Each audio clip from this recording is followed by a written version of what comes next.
You know, when it comes to skincare, retinol is often the go-to anti-aging product, but a lot of what you've heard about retinol isn't actually true. Master esthetician Lisa Richards, widely known as the Skin Boss, is joining me to share what she says are 5 myths about retinol. You're gonna blow up some myths here, Lisa, right? Yes, I am. I Yes. was gonna say blow some minds. You might do that too with what you're about to Okay. share. Let's dive in. I'll say the myth and you give us the 1, 2 truth behind it. There's this idea Okay. that retinol should only be used when you're nearing menopause. Yeah, the idea is okay, we're seeing signs of aging now, start retinol, but in fact, we'd like to do it much earlier before we see the signs of aging. It's not our kind of old lady cream. We can get ahead of it. It's not inappropriate for the skin starting at age 30.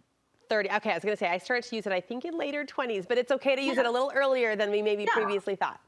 hmm Okay, there is this idea, and I subscribe to this actually, that you can't or shouldn't use retinol during the summer, warmer seasons when the sun's going to be directly on your face more often.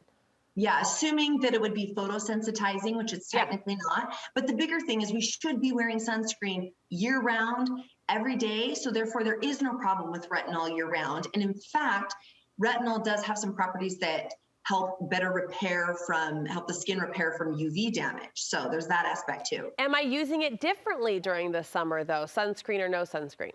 No, we still even work up to daily use, but just absolutely have to wear sunscreen as part of not just when you go out in the sun, but putting it on every morning, every day.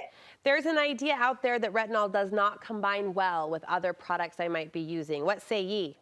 Yeah, it's an assumption that like particularly low pH products, some that you feel more irritation with, sometimes vitamin C's or hydroxy acids come into the conversation when chemically they're totally compatible. There's no problem with layering. We just have to manage that we're not maybe overworking the skin with all of those combined, but totally fine to be used together. In fact, more synergistic.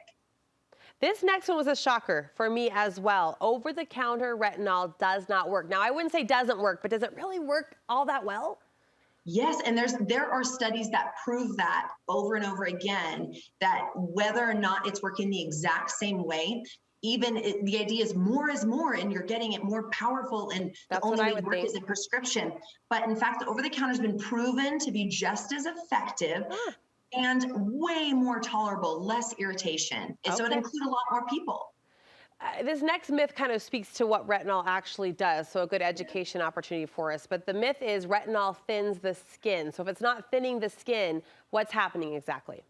Yeah, it's the opposite, where what we see in the actions of retinol in skin over time, it is thickening dermal and epidermal tissue. So that dermal tissue is the collagen, elastin, even the epidermal tissue, thickening in a positive way, not like a leathery skin, but counteracting what the opposite is happening with aging, which would be a thinning skin. And I touched on something you mentioned earlier, a flight of a sentence where you said we should be building up to daily retinol, really?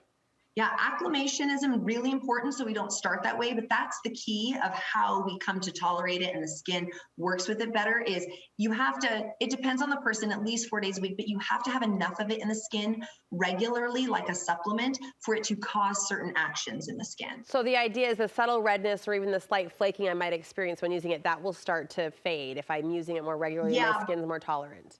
correct. But with acclimation, slowly introducing it and building that, even over 4 to 6 weeks, you have a much different experience. All right. Well, as you mentioned, every skin type is so unique, and that's where you and your team come into play. Where can we find more details and even schedule an appointment with you?